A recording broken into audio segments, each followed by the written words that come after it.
1 João, capítulo 5, versículo 18.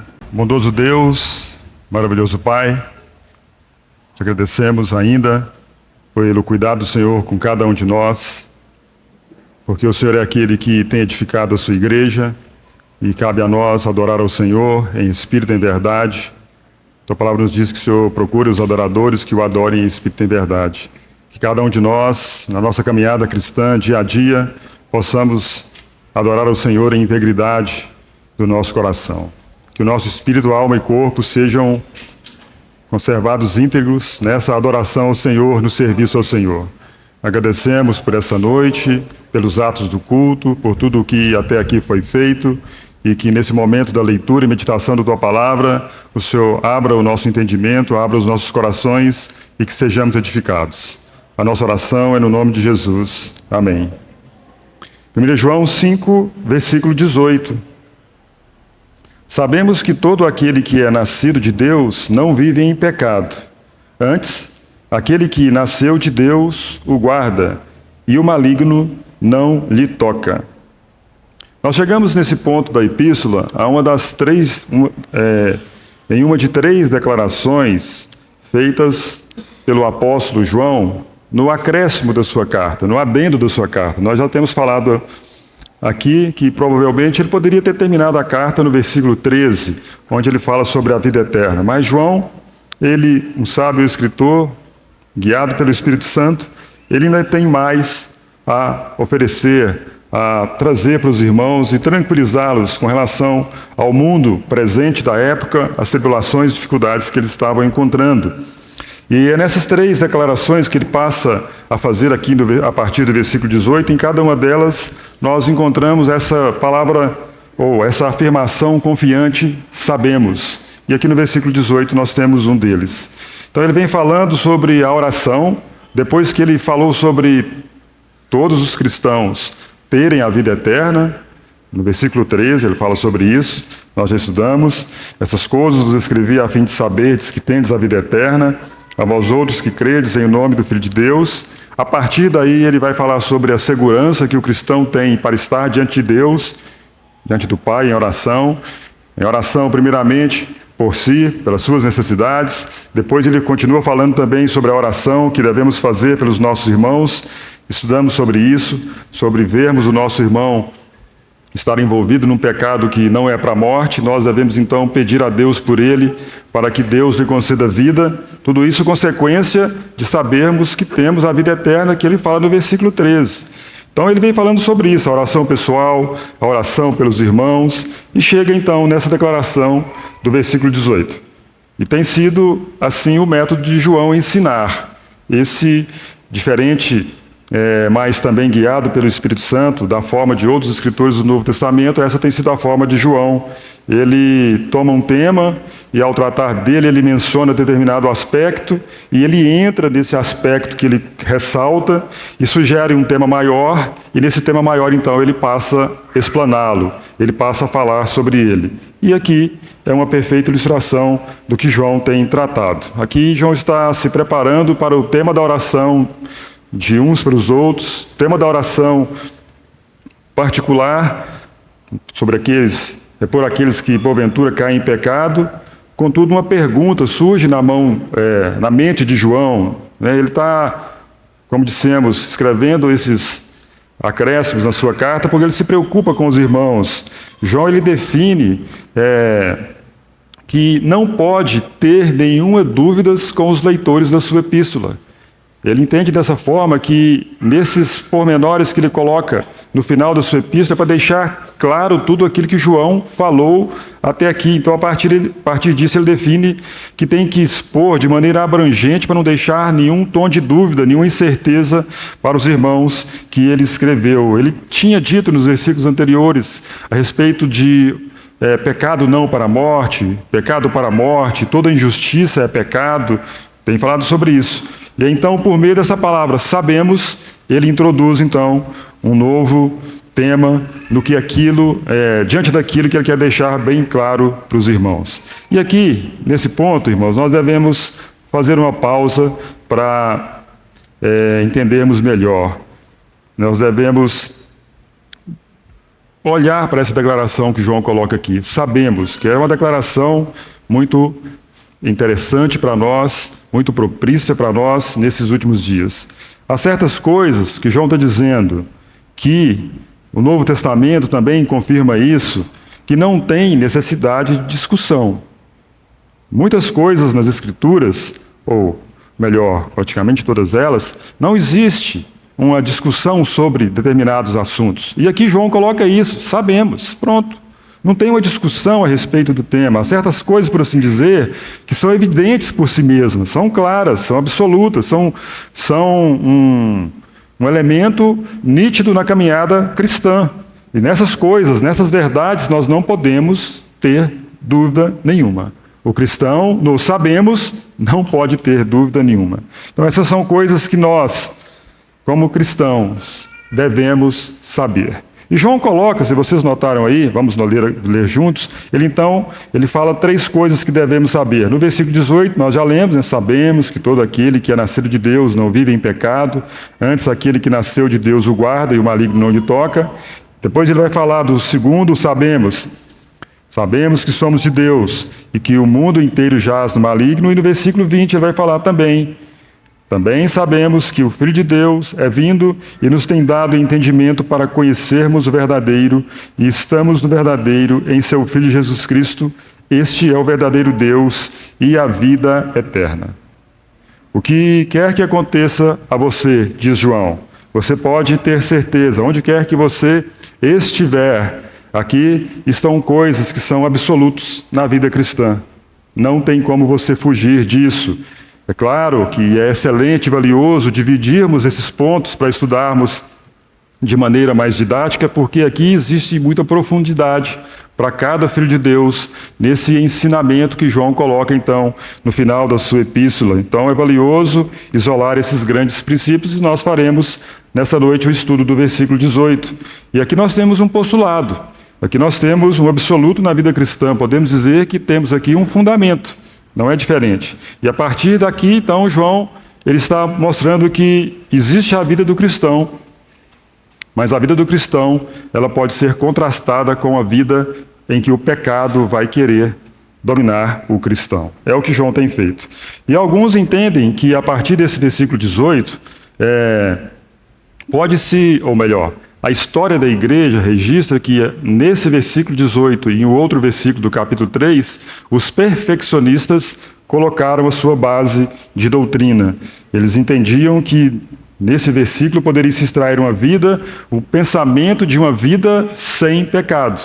Mas vamos discorrer que não é bem assim. Então toda a doutrina do perfeccionismo tem sido baseada nesse versículo e naquele versículo de João 3,9, onde diz que todo aquele que é nascido de Deus não vive na prática do pecado, pois o que permanece nele é a divina semente. Ora, esse não pode viver pecando porque é nascido de Deus. Então, os perfeccionistas têm usado tanto 1 João 5,18 como 1 João 3,9 para mostrar essa doutrina que o cristão não peca. Citamos aqui, em alguns compartilhares anteriores, que o ensinamento deles era que o cristão ele peca no corpo, mas o seu espírito, uma vez que foi salvo, ele não estaria usando o espírito para pecar, então não tinha nenhum problema. Esse era o entendimento daqueles homens naqueles dias, e na verdade esse ensino se encontra algumas reminiscências ainda nos tempos atuais. Portanto, mais uma vez, irmãos, é necessário que prestemos atenção ao que João diz e ao que ele não diz. Nós devemos estar claros do que a Bíblia diz exatamente a respeito desse assunto. Devemos ser excepcionalmente cuidadosos ao levar em consideração esse texto de João e usando o contexto para esclarecer de maneira mais clara. Nada é tão perigoso, né?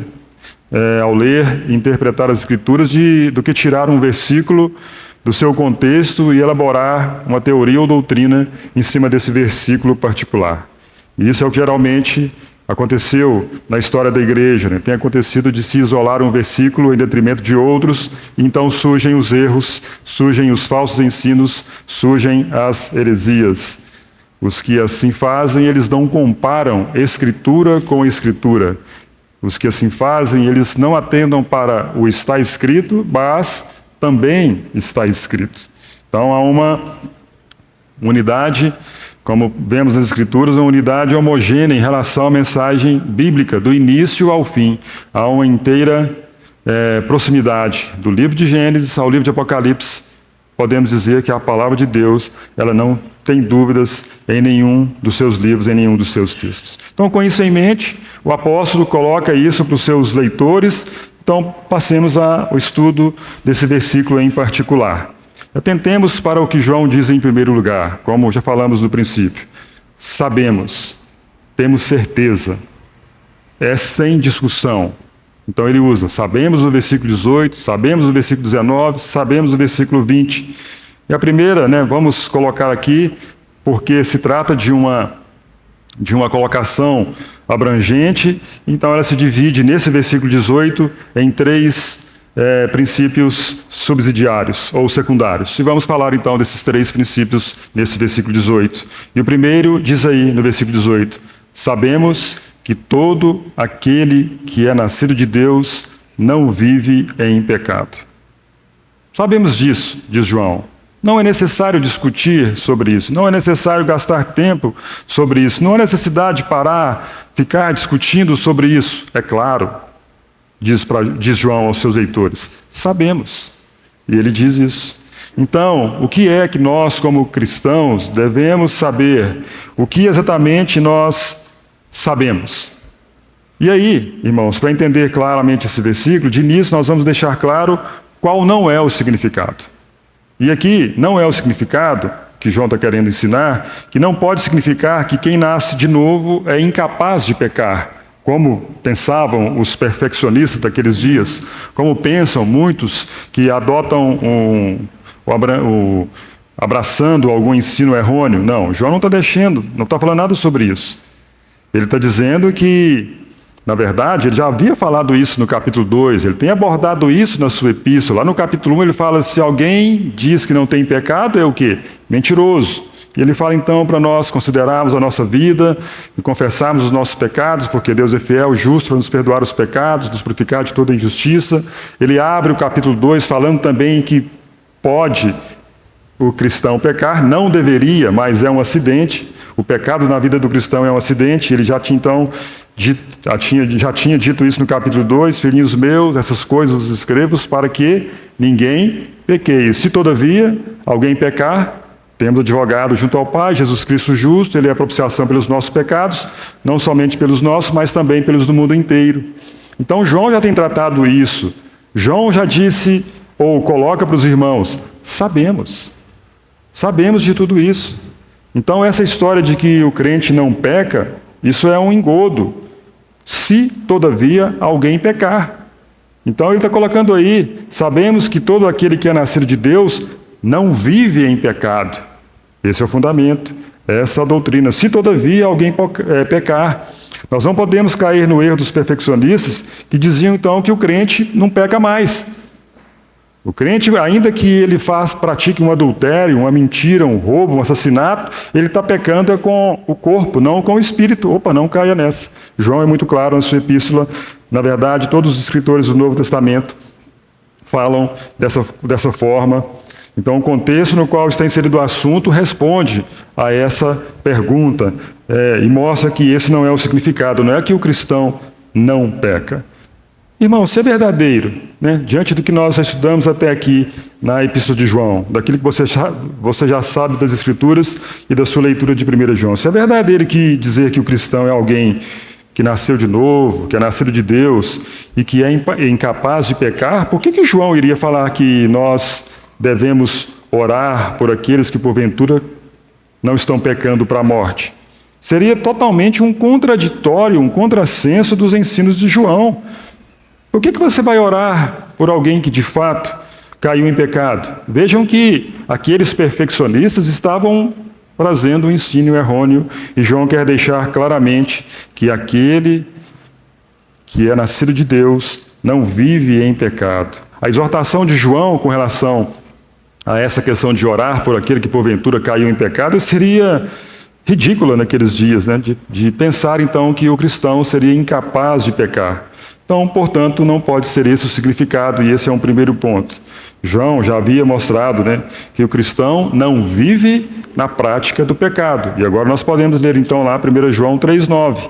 Eu citei no início, mas podemos ler. 1 João 3,9 diz: todo aquele que é nascido de Deus não vive na prática de pecado, pois o que permanece nele é a divina semente. Ora, esse não pode viver pecando, porque é nascido de Deus.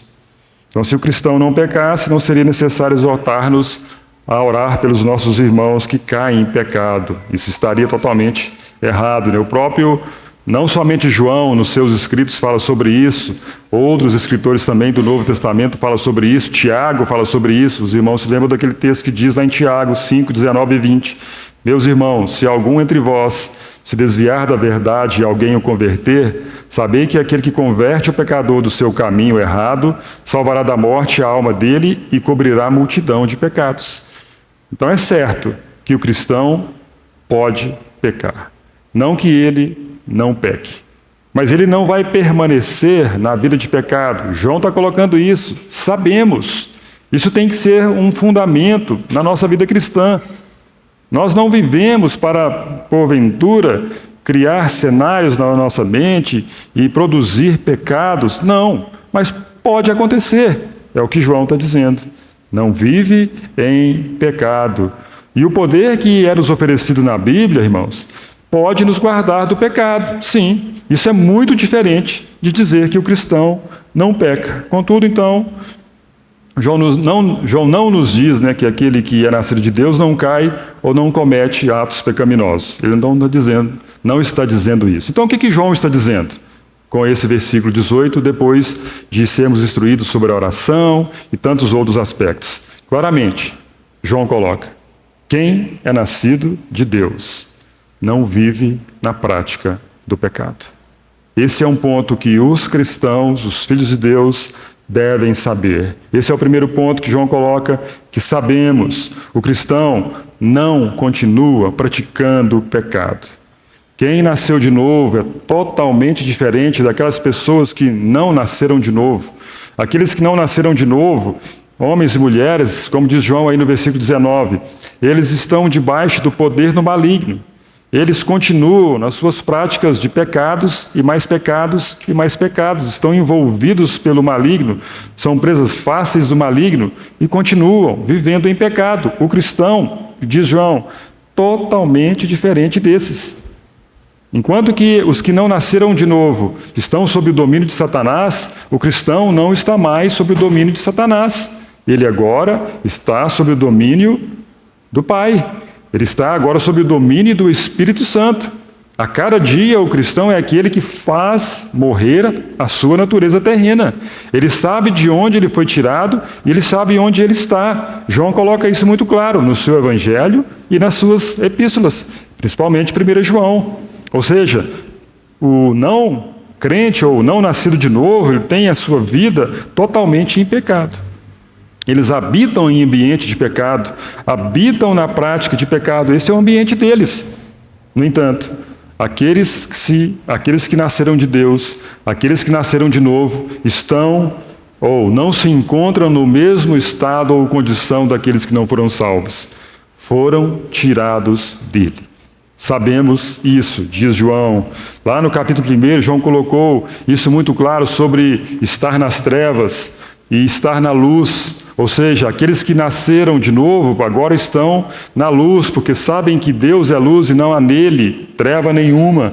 Pertence agora às obras da luz, às obras do dia, mas aqueles que não nasceram de novo pertencem às obras das trevas.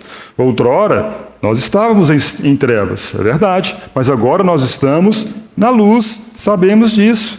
Essa é a primeira coisa que João tem em mente aqui. Muito claramente, cristãos não permanecem em um estado pecaminoso. Sabemos, não habitam ali.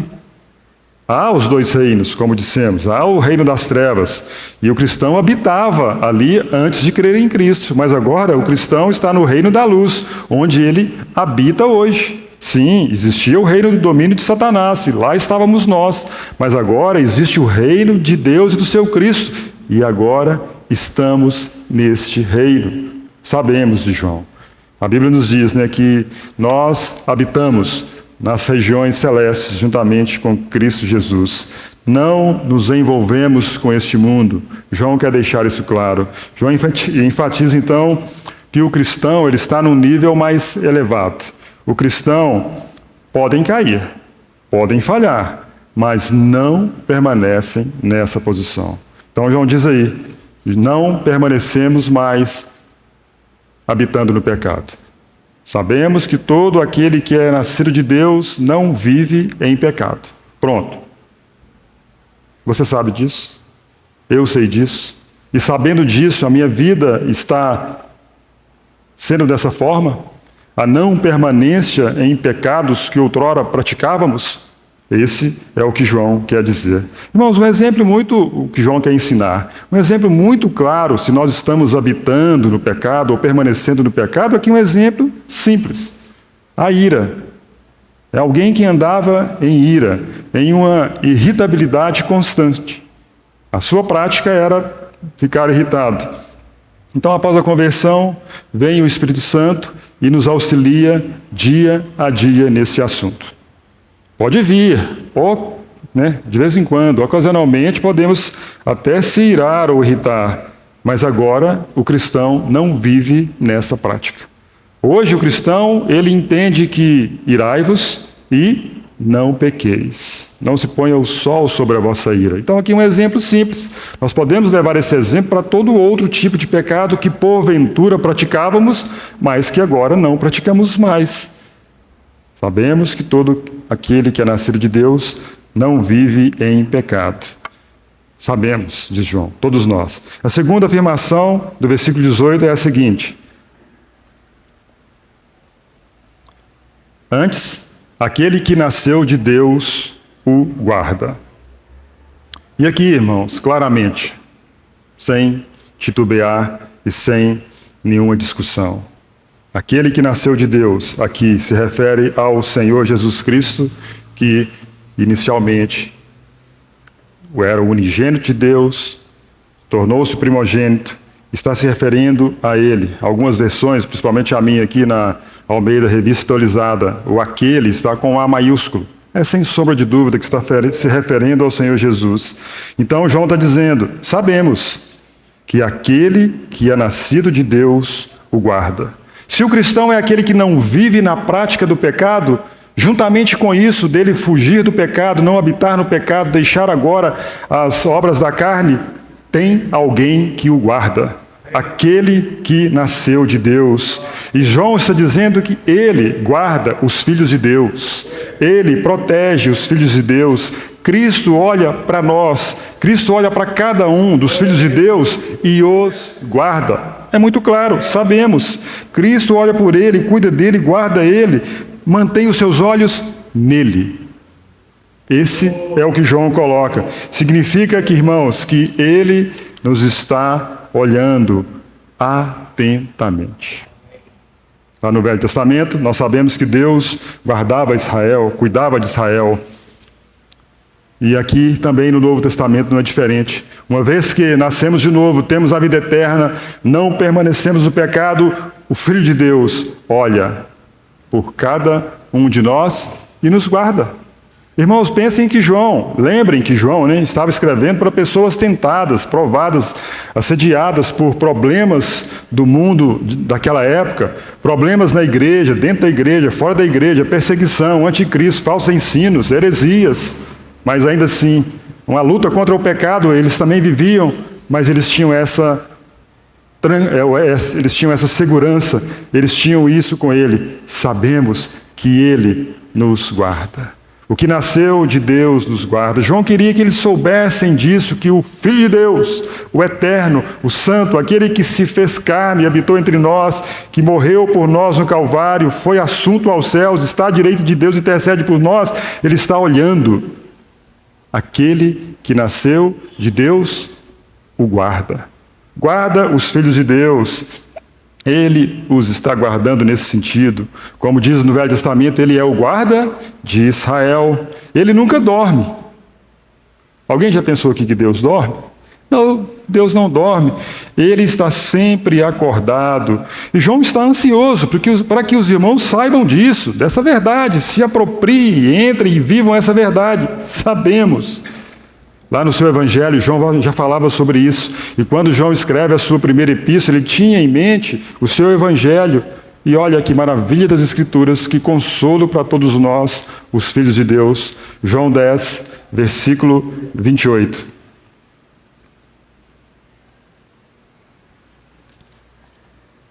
João, então, ao escrever a sua epístola, na verdade, ele tinha o seu evangelho em mente. E aí, em João 10, versículo 28, veja a segurança para nós. Eu lhes dou a vida eterna. Jamais perecerão eternamente, e ninguém as arrebatará da minha mão. E ninguém, diz o Senhor Jesus, as arrebatará da minha mão. A mão do Senhor não falta dedo. A mão do Senhor não tem nenhum problema com ela. Ele está segurando os seus. Ele está abraçando os seus. Ele está como aquela história, pegou a ovelha, colocou no ombro e está levando para casa. Aquele que nasceu de Deus os guarda, ou o guarda, como diz aí, guarda, né, todos os filhos de Deus, é verdade, mas está nos protegendo. Veja o capítulo 17 de João, ele também vai falar sobre isso, desse cuidado que o Filho de Deus, ou que o próprio Deus também tem pelos seus filhos.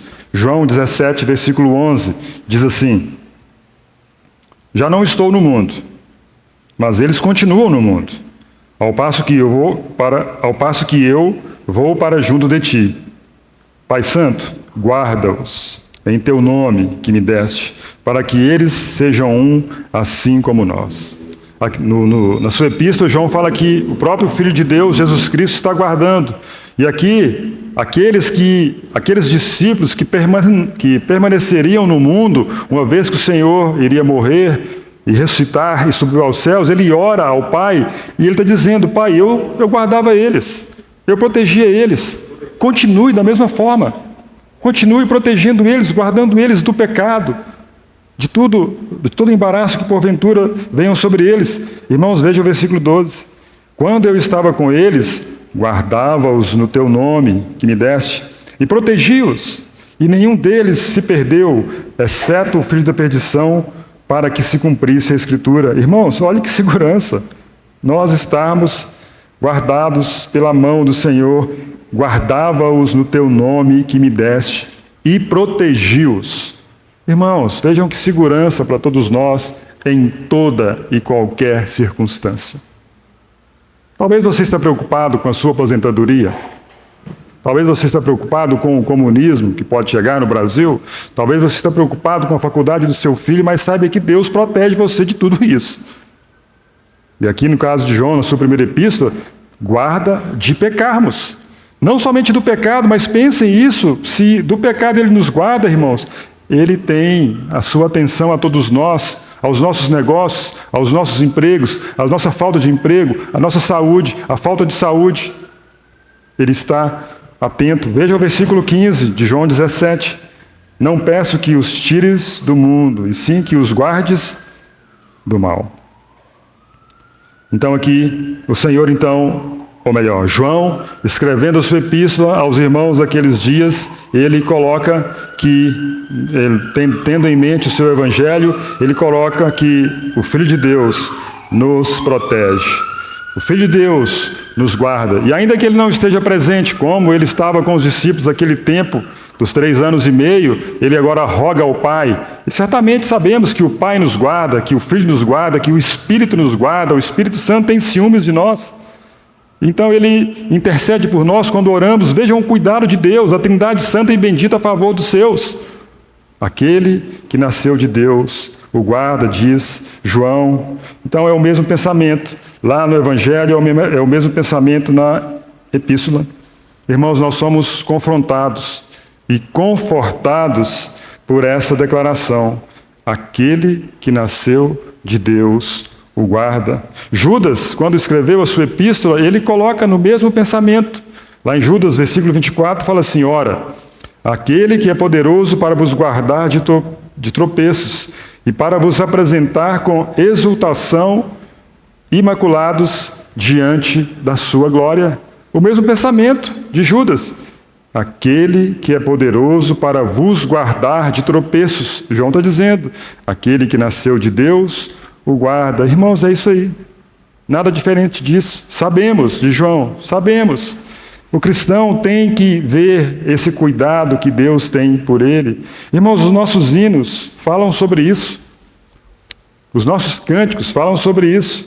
Falam da história, da celebração, do fato de que Deus, que outrora no passado cuidou de todos os seus filhos, ainda cuida de cada um dos seus filhos hoje. O Velho Testamento, às vezes, talvez você ora a Deus de Abraão, ao Deus de Isaac, ao Deus de Jacó, e depois você fala assim, mas agora Ele é o meu Deus, Ele se tornou o meu Deus em Jesus Cristo. Amém. Então, existe essa celebração de que Deus que guardou Abraão, Isaac, Jacó, José, os descendentes, guardou o seu povo em todo o Velho Testamento, guardou os profetas, guardou os discípulos, guardou depois, no livro de Atos, na história da igreja, é o mesmo Deus que guarda até hoje. Aquele que nasceu de Deus, o seu Filho nos guarda. Existe um cântico, um hino, na verdade, que se chama Separação. Ele está no Cantor Cristão, número 565, e no novo cântico chama Despedida, número 368. E eu queria ler para os irmãos. Diz assim, Deus nos guarde pelo seu poder, protegidos e velados, desfrutando os seus cuidados. Deus nos guarde pelo seu poder e no seu amor, até nos encontrarmos com Jesus. Pelo seu poder e no seu amor, que Deus nos guarde em sua luz.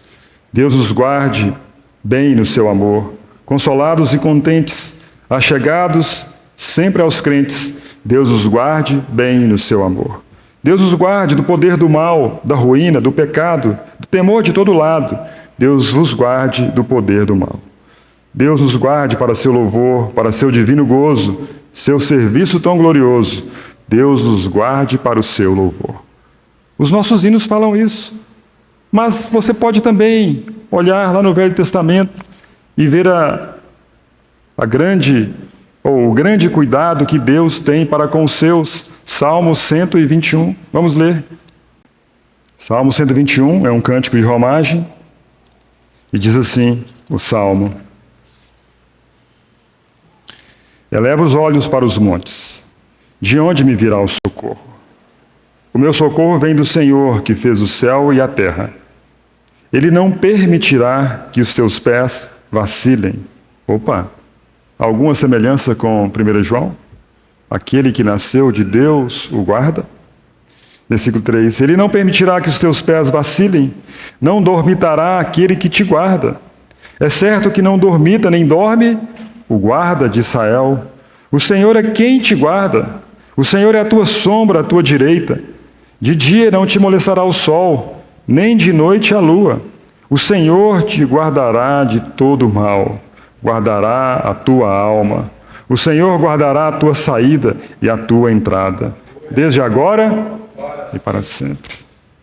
Então João coloca, aquele que nasceu de Deus, o guarda.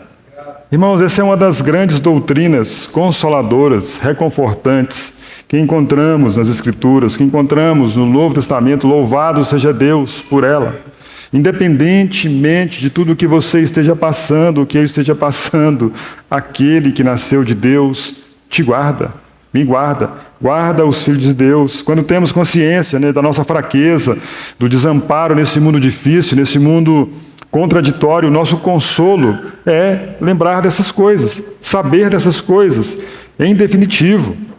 Isso conquistou o coração de João, isso conquistou o coração de Judas, isso conquistou o coração dos discípulos, isso conquistou do coração dos irmãos no livro de Atos.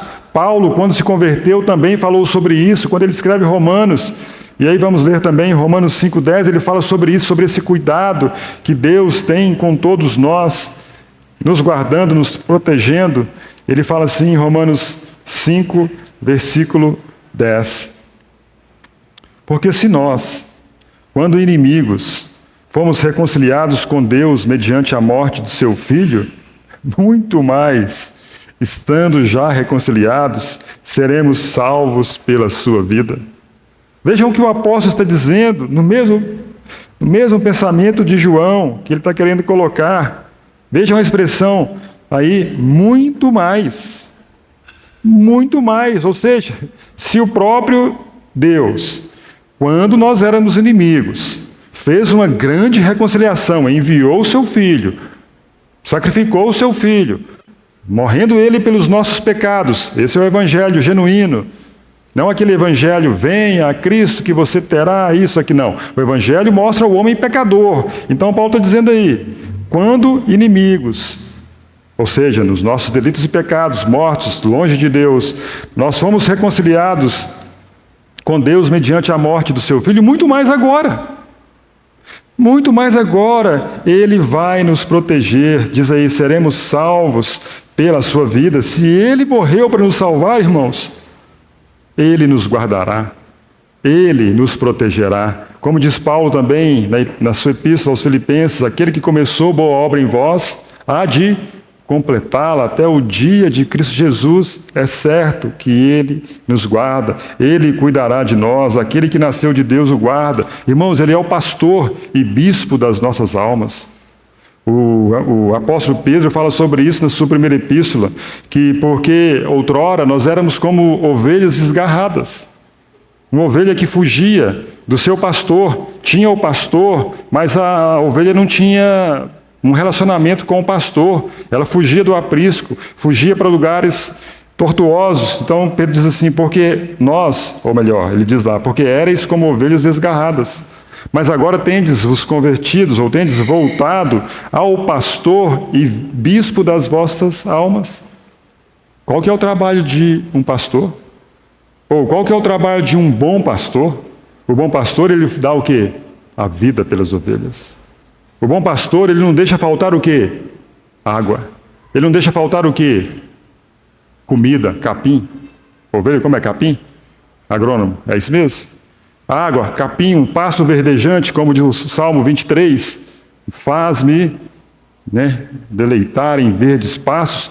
E aí então Pedro dizendo, vocês outrora viviam como ovelhas desgarradas, mas agora vocês voltaram para o bispo, o pastor e bispo das vossas almas. E o trabalho de um bom pastor é guardar as ovelhas, é proteger as ovelhas, é ver que vem o lobo e se impor contra o lobo, é ver que vem o urso e se impor contra o urso, e se porventura o urso chegar a pegar, se porventura o leão, ele vai lá e tira dos braços, para não perecer a ovelha. Aquele que nasceu de Deus o guarda, Ele zela por nós. Irmãos, sabemos disso? Ou porventura temos esquecido dessas verdades? Ou porventura temos andado no pecado da ansiedade? Lembrando que, ou pensando, na verdade, pensando que porventura Deus está distante, Deus está longe, Deus esqueceu do Brasil, Deus esqueceu dos nossos negócios, Deus esqueceu do meu trabalho, da minha família, Deus não arruma um namorado, uma esposa para mim. Deus não arruma um filho, Deus não me protege. Não façamos isso. João está colocando claro, sabemos, é um fundamento da fé cristã. Aquele que nasceu de Deus não vive em pecado, aquele que nasceu de Deus o guarda, é segurança para nós. Deus, na pessoa do seu Filho, zela por nós. E ele continua lá então, em 1 João 5, versículo 18, a terceira da sua declaração. 1 João 5, 18. Sabemos que todo aquele que é nascido de Deus não vive em pecado, antes aquele que nasceu de Deus o guarda, e o maligno não lhe toca. Devemos ser cuidadosos em entender o ensino de João aqui. O significado de tocar aqui é colocar a mão levemente sobre alguém. Esse é o significado. O significado de tocar, não o que João está colocando aqui, né? Aqui é outro significado. Os comentaristas das epístolas ou do Novo Testamento, eles sugerem que João usou aqui a palavra que ele usou no final do seu evangelho, lá em João capítulo 20, quando Maria foi ali encontrar com o Senhor e ela chega no túmulo, entra no túmulo, não é despertada nem tomada, não tem nenhuma. Os anjos não chamam a atenção dela, ela pensa que Jesus é o jardineiro, então eles entendem que a palavra usada ali, não me detenhas, é o que João coloca aqui. O maligno não lhe toca. O Senhor Jesus está dizendo para Maria, naquele versículo de João: Maria, eu sei que você quer me abraçar, eu sei que você quer me levar, eu sei que você quer, de repente, se pudesse me levar lá para sua casa, você levava, mas ele está dizendo, não me detenhas, não faça isso. João está dizendo isso aqui, o maligno não te detém. O maligno não te toca nesse sentido, não se apossa de você, não tem você nas suas garras, não tem você como propriedade dele, porque agora nós somos propriedade exclusiva de Deus. Não é isso que a Escritura diz? Nação santa, povo de propriedade exclusiva de Deus. Vejam que maravilha. Vejam aqui, o maligno não lhe toca, esse é o significado. Não me detenhas, o Senhor está falando para Maria. Satanás não vai abraçar, não vai segurar. Que promessa, irmãos, maravilhosa, essa para todos nós. Se você é um filho de Deus, se você nasceu de novo, se você creu em Jesus Cristo e foi selado com o Espírito Santo da promessa, que se você não vive na prática do pecado, você sabe que aquele que nasceu de Deus te guarda, o maligno não te toca. Ah, tá, mas ele não faz nada comigo? Opa, é diferente. Nós estamos falando no sentido de possessão, de abraçar, pegar, levar para a casa dele. Não. Se pensarmos na palavra tocar na sua conotação habitual, estaria dizendo virtualmente que o cristão não seria tentado, que o cristão não teria nenhum problema com Satanás. Mas isso é um ensino errado. João não nos diz que, por sabermos que nascemos de novo, nós não seremos tocados por Satanás nesse sentido. O diabo irá te tentar. O diabo irá nos tentar. O diabo, ele tem as suas seduções para querer pegar os filhos de Deus. Satanás, diz Paulo, ele é astuto, ele tem as suas artimanhas, ele tem as suas ciladas. Ele quer que os filhos de Deus, agora sendo salvos, não andem em santidade, em pureza, em temor diante de Deus. Essa é a sua vontade. Então o maligno, irmãos, irá nos provar, ele pode nos atormentar, ele pode tornar a nossa caminhada infeliz e miserável. Ele fará o que puder para nos deprimir e nos tornar infelizes. A Bíblia diz que existem os dardos inflamados do maligno. A Bíblia diz que existem as setas de Satanás. Paulo falando sobre isso, ele fala que nós devemos embraçar sempre o escudo da fé, com o qual poderemos apagar todos os dardos inflamados do maligno. Irmãos, mas nunca ele nos terá de volta em suas garras. O maligno não lhe toca nesse sentido, é o que João está dizendo. Ele pode até fazer muitas coisas conosco, mas jamais nos terá, jamais nos segurará novamente. Lá em Apocalipse diz, eles, pois, o venceram. Eles, pois, o venceram por causa do sangue do Cordeiro e por causa da palavra do testemunho que deram. E mesmo em face à morte, não amaram a sua própria vida. Não amaram a própria vida. Eles, pois, o venceram Satanás pelo sangue. E aqui está dizendo, o maligno não lhe toca. Satanás tentou agarrar alguns. Satanás tentou convencer alguns, mas nunca pôde tê-los de volta. Eles o venceram, diz a Escritura. Sim, ele pode nos testar, pode nos atrair com muitas seduções. Às vezes nós podemos até cair em atos de pecado, mas nunca mais seremos segurados por ele. O maligno não o toca, não lhe toca. A redenção, irmãos, não pode ser desfeita. Fomos libertos, fomos emancipados, fomos postos em liberdade, pertencemos a Cristo, somos filhos de Deus. Embora muitas vezes damos ouvidos a insinuações de Satanás, faça isso, faça aquilo, dando esses ouvidos ao maligno, fazendo o que ele propõe, lembremos que fomos libertados totalmente do reino das trevas, fomos transportados para o reino do Filho do amor de Deus, pertencemos a esse reino. O maligno, ou melhor, o mundo está no maligno, mas os filhos de Deus estão abraçados pelo próprio Deus, seguros nas suas asas. O maligno não lhe toca. Então João está colocando isso. Sabemos que somos de Deus. E percebam que ele falando sobre nós não pertencemos a Satanás, o 19 vai falar sobre isso. 5,19. Sabemos que somos de Deus. Assim o maligno, irmãos, nunca nos terá de volta. Estou concluindo. Ele nunca vai se apegar a nós e nos abraçar, não. O mundo está abraçado, agarrado por ele, mas os filhos de Deus não estão nos seus braços. Você que nasceu de novo, eu que nasci de novo, todos os filhos de Deus, não voltaremos a pertencer a ele. Somos possessão de Jesus, como lemos no Evangelho. Ninguém as arrebatará da minha mão. Então João coloca isso. É, portanto, que nós entendamos tudo isso. Que tendo nascido de Deus, não permanecemos no pecado, e aquele que nasceu de Deus o guarda, e que o maligno não nos toca. Somos guardados por Deus, somos guardados pelo seu Filho, somos guardados pelo Espírito Santo. A Trindade Santa e Bendita tem cuidado de você, tem cuidado de mim. Louvado seja Deus por tudo isso. Amém? Sabemos disso. Nos apropriemos disso. O Filho de Deus tem nos levado em seus braços, tem nos livrado das garras de Satanás. Glória a Deus por Jesus Cristo. Amém.